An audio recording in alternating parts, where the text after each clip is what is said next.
Hola a todos. En la presentación anterior estudiamos el algoritmo a priori para la obtención de ítems frecuentes. Estuvimos viendo que en general el número de estos ítems frecuentes es muy elevado si la base de datos es grande y si el umbral de soporte es bajo. Por esta razón se hace necesario disponer de sistemas que permitan representar de forma compacta los ítems frecuentes, de forma que su almacenamiento sea menos costoso. En esta presentación estudiaremos dos conceptos que permiten llevar a cabo esa compactación. Los conceptos de ítem frecuente maximal y de ítem frecuente cerrado. Decimos que un ítem es maximal si ninguno de sus superconjuntos inmediatos son frecuentes. La gran ventaja que suponen los ítems maximales es que ellos solos permiten reconstruir el conjunto de todos los ítems frecuentes. Podemos comprobar, y eso se os deja a los estudiantes como ejercicio, que todos los ítems frecuentes, que son los elementos en color blanco de la figura, son subconjuntos de los ítems maximales que están marcados en color azul.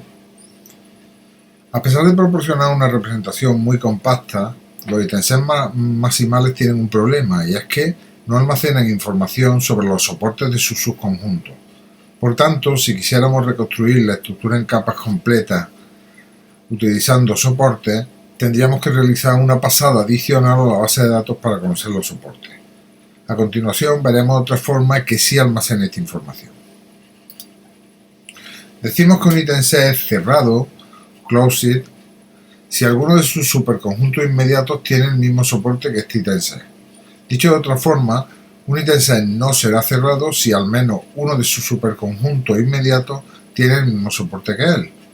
Por otra parte, se dice que un ítem es cerrado y frecuente o frecuente cerrado cuando, además de ser cerrado, presenta un soporte mayor que el umbral mínimo de soporte. Para ver cómo se obtienen los ítems cerrados y compararlos con los maximales, vamos a utilizar este ejemplo de una base de datos con 5 transacciones. Como podéis comprobar, si ponemos al umbral de soporte un 40%, es decir, 2 transacciones, tendríamos 4 ítems de tamaño 1, que serían A, B, C y D, 6 ítems de tamaño 2, que son A, B, AC, AD, BC, BD y CD, 4 ítems de tamaño 3, ABC, ABD, ACD, BCD, y por último un único ítem de tamaño 4. La siguiente figura muestra la representación en capas de los ítems correspondientes a ese dataset. Los números en color rojo representan los identificadores de las transacciones que contienen a un ítem dado. Por ejemplo, el ítem E aparece en las transacciones 3, 4 y 5, y el ítem ABCDE no aparece en ninguna transacción. En color gris hemos marcado los ítems cerrados, y en gris con borde azul marino los que son maximales, que por definición también son cerrados.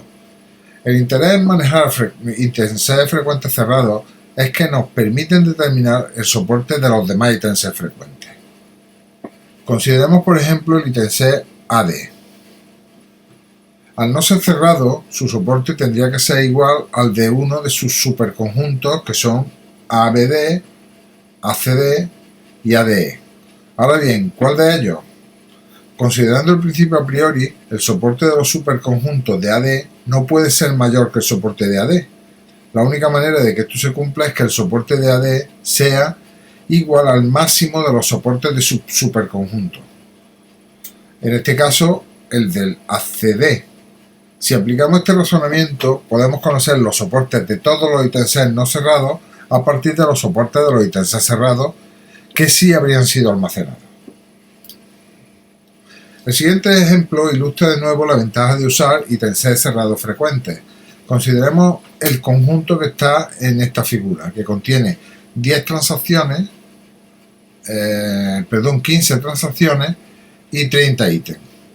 Los ítems pueden dividirse en 3 grupos, A, B y C.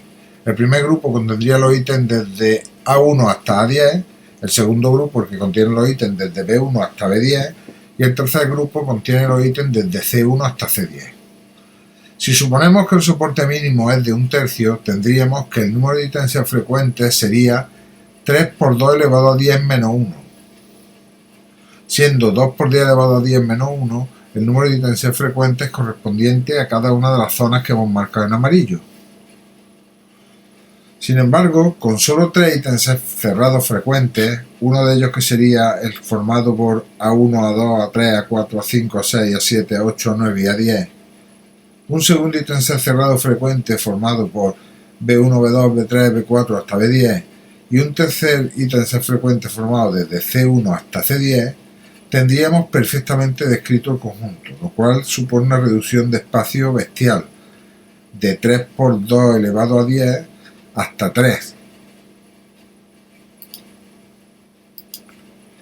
Para finalizar, mostrar esta figura que nos muestra la relación entre ítems frecuentes, cerrados frecuentes y maximales frecuentes. Como puede verse, el conjunto más reducido es el de los ítems marginales frecuentes, que es un subconjunto de los cerrados, el cual a su vez es un subconjunto de los frecuentes. En la próxima presentación presentaremos algunos métodos para la generación de ítems alternativos al método a priori. Con ella finalizaremos la primera parte del tema, que está dedicada a la generación de ítems frecuentes.